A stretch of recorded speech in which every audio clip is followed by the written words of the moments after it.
귀한 호산나 찬양대 찬양 감사드립니다. 주와 함께 승리하시는 여러분들의 삶이 되시길 바랍니다. 우리 옆 사람들과 이렇게 한번 인사하겠습니다. 하나님이 우리를 세미한 음성으로 세우십니다.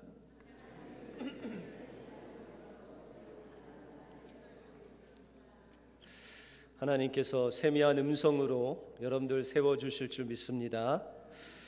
1990년 노벨 평화상 후보였던 엘리나는 이탈리아의 작은 마을에서 노인들의 어머니라는 호칭을 받게 되었습니다.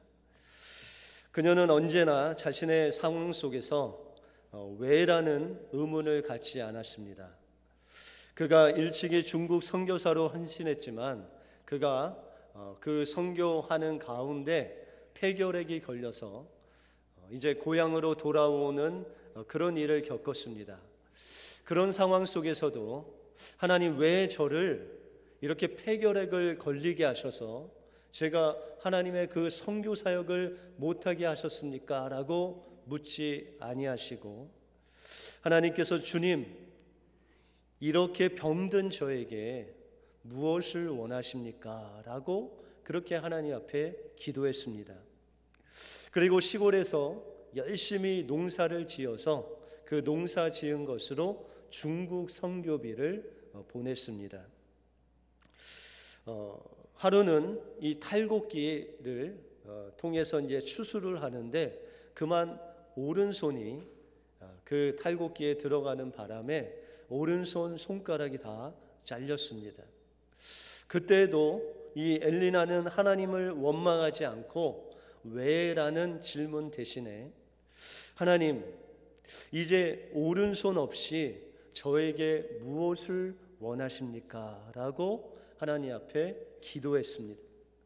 그랬더니 하나님께서는 그 농사를 짓던 그 곳을 또한 개간하고 양로원을 지어서 그 어르신들을 돌보라라는 그 음성을 듣고 그곳에 양로원을 지었는데 그곳이 세계에서 아주 최대로 큰 그런 양로원을 지어서 그 평생을 그 어른들을 섬기며 살았다라고 말하고 있습니다.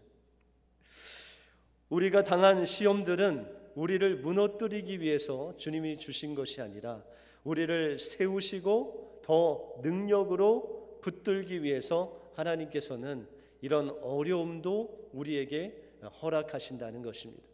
그러므로 우리가 이런 어려움이 다가올 때 하나님 왜 이렇게 어려움을 주십니까? 라고 묻기보다는 하나님 이 어려움 속에서 하나님께서 저를 향하신 뜻이 무엇입니까? 라고 하나님 앞에 질문할 때 하나님의 음성이 더 빨리 우리에게 들려질 줄 믿습니다. 오늘 본문을 통해서 엘리야에게 어떻게 영적인 위기가 찾아왔고 또한 그 영적인 위기를 어떻게 하나님께서 이길 수 있도록 하시는지를 오늘 본문을 통해서 살펴보겠습니다.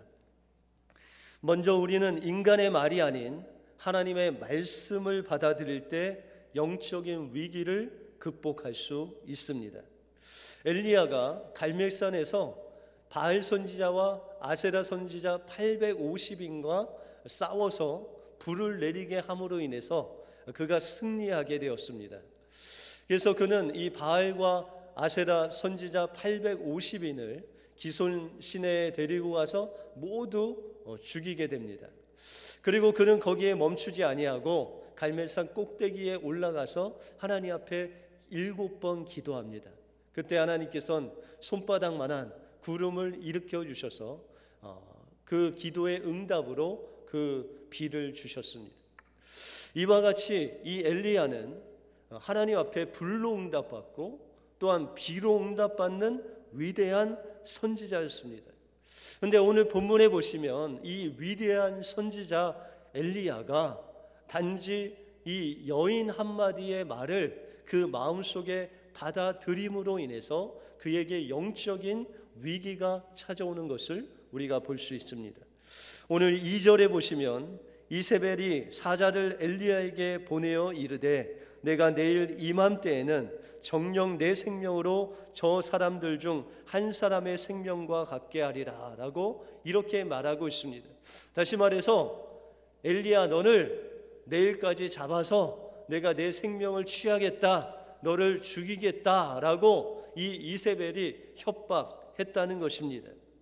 여러분들, 엘리야가 누굽니까? 3년 반 동안 비가 내리지 않았을 때 그는 아합 왕에게 3년 반 동안 쫓김을 당하면서 아합 왕은 이야기하기를 내가 내 손에 잡히는 날에는 너는 정녕 죽으리라고 계속해서 협박을 3년 반 동안 받은 선지자였습니다.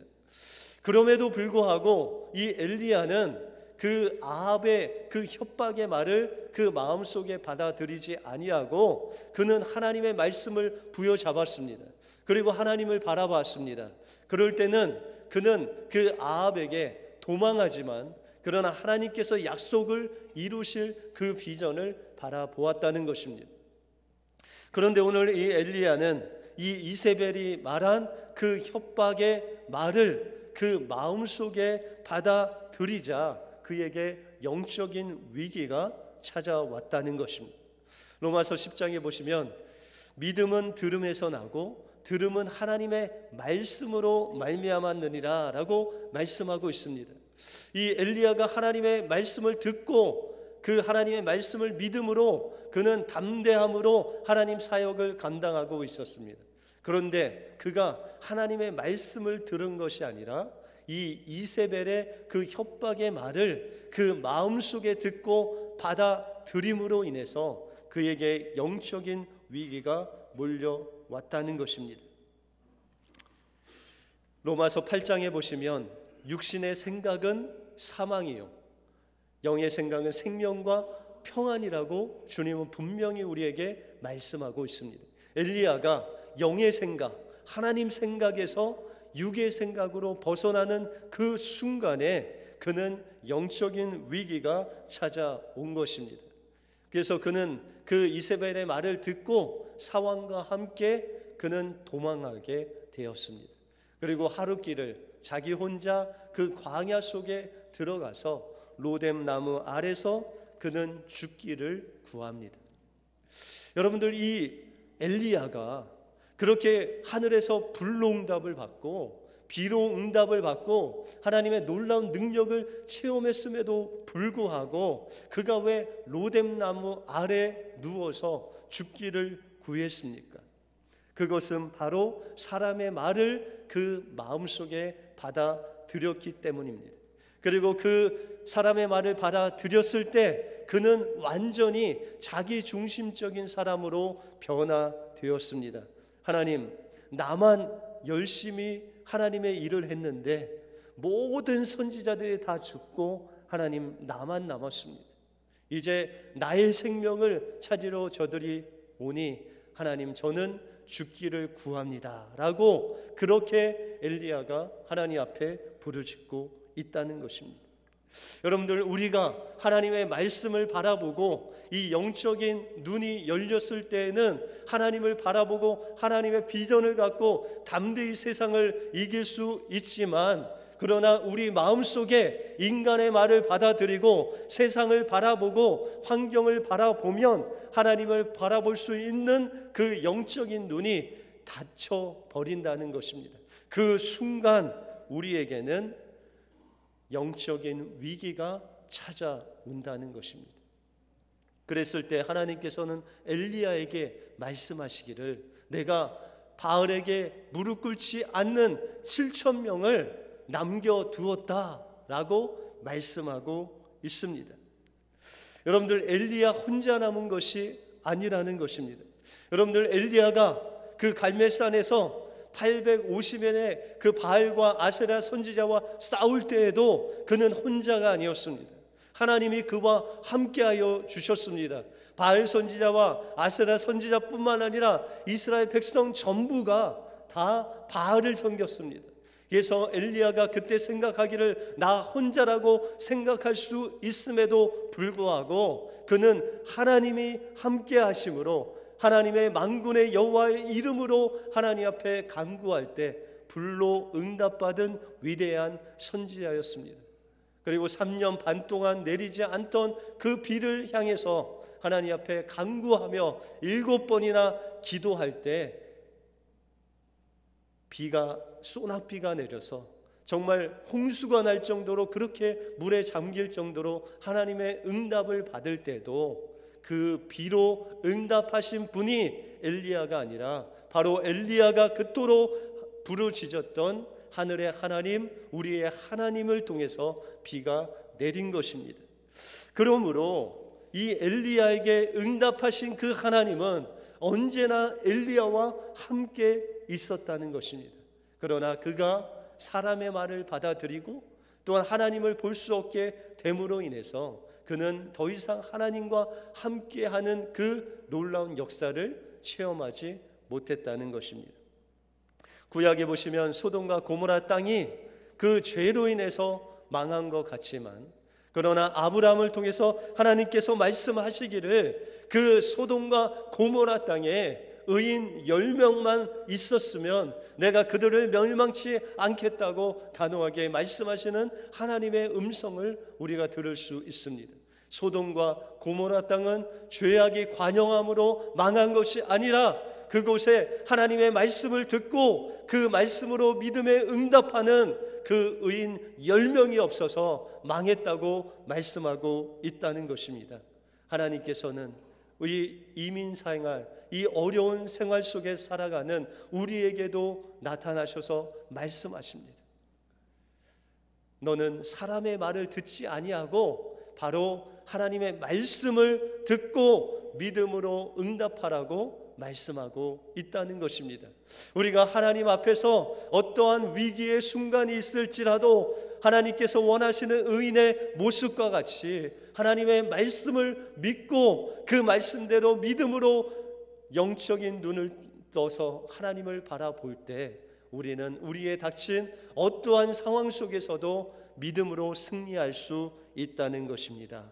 때때로 우리의 삶 속에서 영적인 위기가 다가올 때 세상을 바라보시지 말기 바랍니다.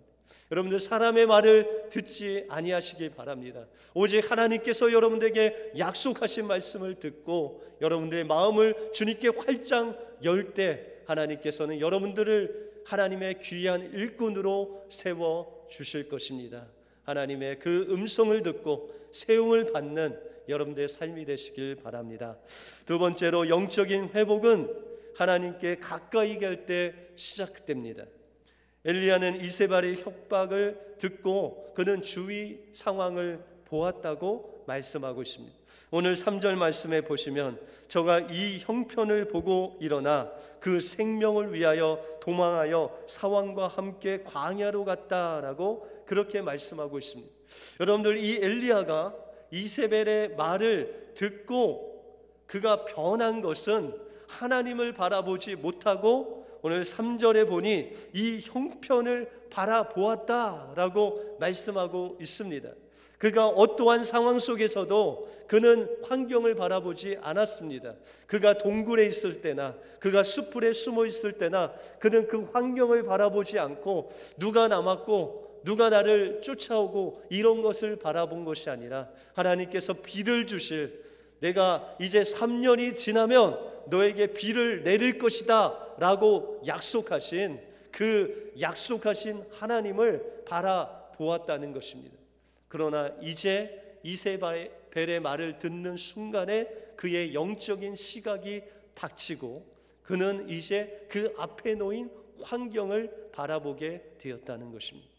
그리고 그 전에는 자신의 생명을 조금도 아끼지 않았지만 오늘 본문에 보시면 그 생명을 위하여 도망했다라고 그렇게 말씀하고 있습니다. 그래서 그는 사왕과 도망하여 급기야 로뎀 나무 아래서 그는 죽기를 구하는 그곳에서 그냥 누워서 자게 됩니다. 여러분들 때때로 우리가 신앙생활 하다 보면 너무 힘들어서 정말 너무 지쳐서 쓰러질 때가 있습니다. 그러나 하나님께서는 쓰러진 여러분들을 그대로 놔두시는 것이 아니라 하나님이 먼저 여러분들 찾아오셔서 여러분들을 어루만져 주시고 여러분들을 일으켜 주시는 놀라운 십자가의 능력으로 여러분들에게 공급해 주신다는 것입니다. 오늘 6절에 보시면 하나님께서 본즉 머리맡에 숯불에 구운 떡과 한 병에 물이 있더라 라고 말씀하고 있습니다. 이렇게 세상에 자기를 죽이려는 그 생명의 위협을 받는 그 위협과 또한 자기의 생명을 유지하려고 하는 그 두려움 앞에 있는 그 엘리야에게 하나님께서는 친히 그를 찾아오셔서 오늘 본문에 보시면은 그를 어루만져 주셨다라는 단어가 2번이나 반복되고 있습니다. 하나님께서는 우리를 어루만져 주시는 분이시라는 것입니다. 우리가 때때로 쓰러지고 때때로 어려울 때 하나님께서 우리를 친히 찾아오셔서 우리를 어루만져 주실 뿐만 아니라 오늘 보시면은 이 숯불에 구운 떡과 한 병의 물을 예비해 주셔서 그에게 다시금 일어설 수 있는 힘을 세상에 어떠한 것이 아닌 하나님이 직접 하나님 자신을 그에게 공급하시는 하나님의 모습을 볼 수 있다는 것입니다. 여러분들, 베드로가 부활의 주님을 만났음에도 불구하고 그가 주님을 부인한 것 때문에 이제 자신의 그 직업으로 그 업으로 돌아갑니다. 그래서 그가 동료들과 밤새도록 고기를 잡았지만 그 고기를 한 마리도 잡지 못합니다. 그때 주님께서 그들에게 외치시기를 오른쪽에 그물을 던져라 라고 말씀하십니다. 그래서 그들이 오른쪽에 그물을 던지니 그 고기로 인해서 그물이 찢어질 정도로 그 고기를 잡았을 때 비로소 베드로의 영적인 그 눈이 열리고 주시라 라고 외치고 물속으로 뛰어들어 주님 앞에 달려갑니다. 그래서 주님 앞에 왔을 때 주님께서 숯불을 피우시면서 내가 잡은 그 고기를 가져와라 라고 말씀하시고 그에게 물고기와 떡을, 숯불에 구운 떡을 먹이십니다. 그리고 이 예수님께서 이 베드로에게 말씀하시기를 내가 나를 사랑하느냐라고 묻습니다. 여러분들, 주님께서 이 베드로에게 예수님의 그 부활하신 예수님을 떠나서 고기를 잡으러 온 이 베드로에게 내가 나를 사랑하느냐라고 물으실 때 너는 나를 사랑하지 않지 않느냐라는 그런 물음이 아니었습니다. 너는 비록 나를 부인하고 저주하고 맹세하며 부인했을지라도 내가 너를 위해서 십자가에 내 살을 찢기는 그 고통을 통해서 너를 구원하였다. 내가 너를 죽기까지 사랑했다라고 말씀하시면서 그러면 너는 나를 사랑하냐라고 물으시는 것입니다. 바로 이 질문에 하나님께서 베드로를 향하신 그 사랑이 담겨져 있다는 것입니다. 여러분들, 그 로뎀나무 아래서 죽기를 구하는 그 엘리야에게 다가오신 그 주님은 주님을 부인한 베드로와 같이 죽기를 구하는 그 엘리야에게 다시금 그를 찾아오셔서 내가 너를 사랑한다, 내가 너를 죽기까지 사랑한다라고 말씀하시면서 그 물과 떡으로 그를 일으키시는 하나님의 사랑을 우리에게 보여주시고 있다는 것입니다. 그리고 그는 그 떡과 물로 그 힘을 삼아서 그 40주야를 달려서 그 호렙산 하나님의 임재가 있는 그곳에 도달하게 되었다는 것입니다. 여러분들, 하나님께서는 이 엘리야가 하늘에서 불도 내리고 또한 하늘에서 비도 내리고 또한 그가 아합 왕 그 마차 앞에서 달려가는 그 능력을 보이면서 그는 그 마음속에 생각하기를 이것이 하나님의 구원을 이루었다고 생각했습니다.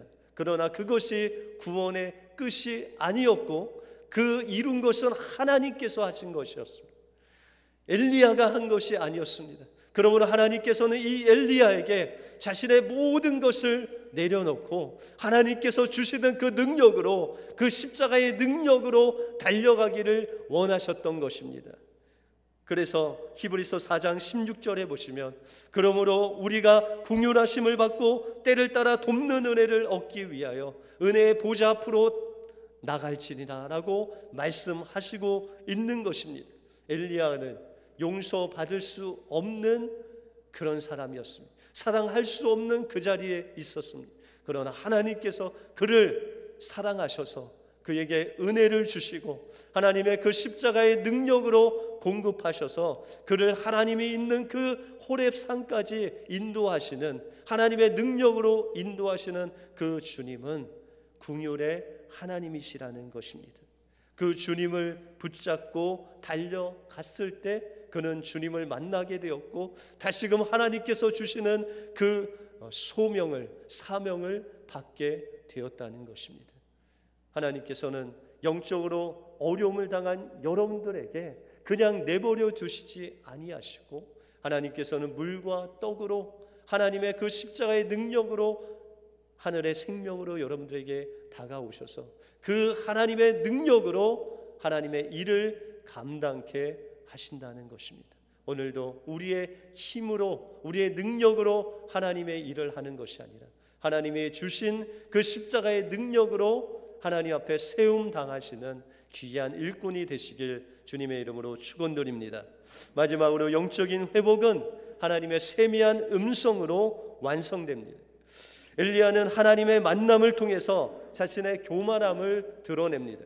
여러분도 오늘 14절에 보시면 내가 만군의 하나님 여호와께 열심히 유별하오니 이는 이스라엘 자손이 주의 언약을 버리고 주의 제단을 헐며 칼로 주의 선지자들을 죽였으며 나만 남았거늘 그들이 내 생명을 찾아 뺏으려 한다고 그렇게 말하고 있습니다. 하나님, 저만 남았습니다. 제가 정말 열심히 있어서 그렇게 하늘에서 불도 내리고 비도 내렸는데 끝까지 그들이 내 생명을 취하려고 합니다. 제가 어찌 해야 됩니까? 라고 불평하고 있다는 것입니다. 여러분들, 엘리야와 같이 그 어려움 속에서 하나님 왜 저에게 이런 아픔을 주셨습니까가 아닌, 하나님 정말 죽기를 간구하는 엘리야는 하나님 저에게 무엇을 원하십니까? 저의 생명을 찾아 헤매는 저 사람들에게 도망갈 수밖에 없는 이 연약한 인생에게 하나님 무엇을 원하십니까? 라고 질문했어야 됐습니다. 그러나 하나님께서는 엘리야에게 말씀하시기를 18절에 보시면 내가 이스라엘 가운데 7,000명을 남기리니 다 바알의 무릎을 꿇지 아니하고 다 바알에 입맞추지 아니한 자라고 말씀하고 있다는 것입니다. 엘리야는 자기만 남은 줄 알았습니다. 자기만 바알에게 무릎 꿇지 아니하고 자기만 하나님을 열심히 섬기는 줄 알았는데 하나님께서는 바알에게 무릎 꿇지 않은 7,000명, 완전한 수의 이 7,000명을 하나님께서 그들을 예비해 주셨다는 것입니다. 우리는 때때로 믿음의 시련이 올 때 하나님 왜 저만 이렇게 어렵습니까? 다른 사람들보다 왜 나에게만 이런 고난이 있습니까? 라고 그렇게 원망할 때가 있다는 것입니다. 그러나 하나님께서는 나를 위해서 너만이 아니고 7,000명의 하나님 앞에 의인을 남겨두었다라고 말씀하고 있습니다. 이것은 여러분들 주위에 완전한 하나님의 동역자를 하나님께서 예비해 주시고 또한 하나님께서 준비해 두셨다는 하나님의 은혜의 말씀인 것입니다. 그러므로 우리는 하나님 앞에서 하나님 저에게 무엇을 원하십니까? 라고 물어야 됩니다. 이렇게 하나님 앞에 원망하는 엘리야를 하나님께서는 하나님 앞에 서게 합니다. 그리고 큰 바람이 불어서 바위를 막 깨치는 그런 바람이 붑니다. 그런데 하나님께서는 그 바람 속에 계시지 않았습니다. 그 이후에 엄청난 지진이 일어나서 그 지면이 흔들리는 놀라운 그 지진이 일어났음에도 불구하고 하나님께서는 그곳에 계시지 않았습니다. 마지막으로 하나님께서는 불을 그곳에 보내주십니다. 그 엘리야가 응답받았던 그 불이 그 앞으로 지나가지만 그곳에 하나님은 계시지 않았습니다. 여러분들 기적은 일으키시는 하나님이시지만, 그러나 그 기적 가운데 역사하시는 하나님이시지만, 그러나 그 기적이 아닌 하나님의 역사는 그 불 이후에 세미한 음성으로 다가오는 말씀으로 엘리야에게 역사하시는 귀한 섭리를 우리에게 보여주고 있다는 것입니다. 여러분들, 여러분들의 고난이 정말 피할 수 없는 바위를 깨트리는 바람과 같이 몰려오고 있습니까? 지진과 같이 지금 요동하고 있습니까? 불같이 여러분들에게 지나가고 있습니까? 그것이 여러분들을 좌절하거나 위기를 줄 수 없고, 오로지 세미한 음성, 그 가운데서 여러분들에게 주시는 그 세미한 음성으로 그 모든 것들을 이겨나갈 수 있다는 것입니다. 그래서 하나님께서는 그 세미한 음성 중에 그 아왕을 하나님께서는 내려오게 하시고, 하나님의 귀한 예후라는 이스라엘 왕을 세우실 것을 말씀하시고, 이제 너의 그 사명은 다했으니 엘리사를 세우시는 하나님의 그 음성을 듣고, 그는 아람 왕을 세우고 이스라엘 왕을 세우고 또한 선지자 엘리사를 세우고 그 사명을 다하는 엘리야의 모습을 우리가 볼 수 있다는 것입니다. 하나님께서는 여러분을 향하신 사명을 지금도 찾고 계십니다. 여러분들이 로뎀 나무 아래서 죽기를 구하고 있을 때도 하나님께서 여러분들 외면치 아니하시고 여러분들 찾아오셔서 물과 떡으로 먹이실 뿐만 아니라 여러분들 환난 가운데서도 그 세미한 음성으로 여러분들 하나님의 일꾼으로 세워주셔서 여러분들 통해서 나라를 세우시고 여러분들 통해서 하나님의 나라를 확장시키기를 원하십니다. 오늘도 그 세미한 음성으로 다가오시는 하나님의 말씀으로 하나님의 귀한 일꾼으로 세움받는 여러분들의 삶이 되시길 주님의 이름으로 축원드립니다. 기도하겠습니다. 하나님 감사합니다. 오늘도 우리 가운데 세미한 음성으로 다가오셔서 쓰러진 우리를 일으켜 세워주실 뿐만 아니라 그 부활의 생명으로 우리에게 영적인 만나를 먹여주시는 그 하나님의 은혜에 감사를 드립니다. 하나님은 그 세찬 바람 가운데 계시지 않았고 그 불 가운데 계시지 않았고 그 지진 가운데 계시지 않았고 우리 그 마음속 깊은 곳에 세미한 음성으로 우리에게 함께 계심을 감사를 드립니다. 오늘도 하나님의 세미한 음성을 들음으로 인해서 그 세미한 음성으로 세움받는 하나님의 일꾼들이 다 될 수 있도록 인도하여 주시옵소서. 모든 것 주님께 감사드리오며 예수 그리스도 이름으로 기도하옵나이다. 아멘.